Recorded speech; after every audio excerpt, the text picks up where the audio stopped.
கடகராசிக்காரர்களே, கடகராசியை பொறுத்தவரை இந்த குரு பயிற்சி அமோகமா இருக்கு. கடகராசிக்கு குரு பகவான் 11ஆம் இடத்துக்கு லாபஸ்தானத்துக்கு வருகிறார். லாபஸ்தானத்துக்கு வரக்கூடிய குரு பகவான் பல்வேறு லாபங்களை வழங்க காத்திருக்கிறார். எங்கெல்லாம் உங்களுக்கு அஷ்டமத்து சனி காலத்துல வேலை இழப்பீடு இருந்துச்சு, பல்வேறு இன்னல்கள் இருந்துச்சு, எதை தொட்டாலும் தோல்வி இருந்துச்சு, அத்தனையும் மாற்றக்கூடிய இடத்துல குரு பகவான் தனக்காரகனாக லாபக்காரகனாக நிறைய நல்ல விஷயங்களை கொடுக்க காத்திருக்கிறார்.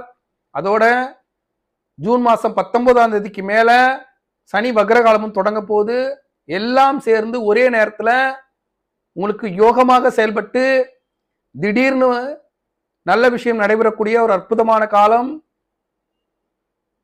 திண்ணையில உட்கார்ந்து இருந்தவனுக்கு திடீர்னு திருமணம் நடந்துச்சான் அப்படின்னு சொல்ற மாதிரி திடீர் யோகத்துல நல்ல விஷயம் நடைபெறும். ஏன்னா சனி வக்ரகாலம் அஸ்தமத்து சனியில மிகப்பெரிய யோகத்தை தரும். குரு நேரடி பலத்துல 11ஆம் வீட்டுல அமர்ந்திருக்கிறார். பார்வை பலமாக உங்களுக்கு 3ஆம் வீட்டை பார்ப்பார், அதே போல 5ஆம் வீட்டை பார்ப்பார், 7ஆம் வீட்டை பார்ப்பார். இது எல்லாம் சேர்ந்து திருமணம் கைகூடுவது, தொழில் அமைவது, சகோதர வழி உறவுகள் மேம்படுவது, வெளியூர் பயணத்தின் மூலியமாக வாழ்க்கையில பாத்தீங்கன்னா வேலை கிடைப்பது, இப்படியாக உங்க வாழ்க்கையில் எதெல்லாம் தேவையோ அத்தனையும் சரி செய்யக்கூடிய குரு பயிற்சி. ஆனா அந்த குரு பயிற்சியானது முழுமையாக 15/10/2024 வரை வேலை செய்யும். ஏன்னா சனி வக்ரகாலம், அதோட குரு பயிற்சி, நேரடி பார்வை, இது எல்லாம் சேர்ந்து. அதுக்கப்புறம் பாத்தீங்கன்னா 4/11/2024 வரை சனி வக்ரகாலம் வேலை செய்யும். குரு வக்ரகாலம் வேலை செய்யாது என்பதை புரிந்து கொள்ளணும். மீண்டும் 11/2/2025 சனி வக்ர நிவர்த்தியாகி மீண்டும் 11/2/2025 குரு வக்ர நிவர்த்தியாகி குரு பகவான் உங்களுக்கு யோகத்தை வழங்குவார்.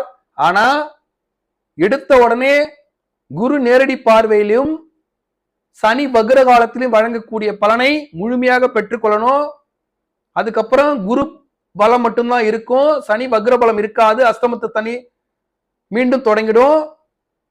அப்ப கஷ்டமா இருக்கும், குரு கொடுக்கக்கூடிய முழு பலனை பெற முடியாது. ஆனால் இந்த 4 மாதத்தை சரியாக பயன்படுத்தும் போது இந்த குரு பயிற்சி அமோகமாக இருக்கும். 90% குரு பயிற்சி கடகராசிக்காரர்களுக்கு யோகமா இருக்கு. அனைவரும் புரிந்து கொள்ளுங்க. கண்டிப்பா இறை வழிபாட்டை செய்யுங்க. குரு பகவான் கோயிலுக்கு போங்க. திருச்செந்தூர்ல அருள்பாலிக்கக்கூடிய முருகப்பெருமானுக்கே அசுரர்களை பற்றி உபதேசம் செய்த மேதா தட்சிணாமூர்த்தியை போய் பார்த்து வணங்கிவிட்டு இந்த குரு பயிற்சியை கொண்டாடும் போது கடகராசிக்காரர்களுக்கு 90% யோகத்தை தரக்கூடிய குரு பயிற்சியாக இந்த குரு பயிற்சி அமையும் என்பதே நிதர்சனமான உண்மை.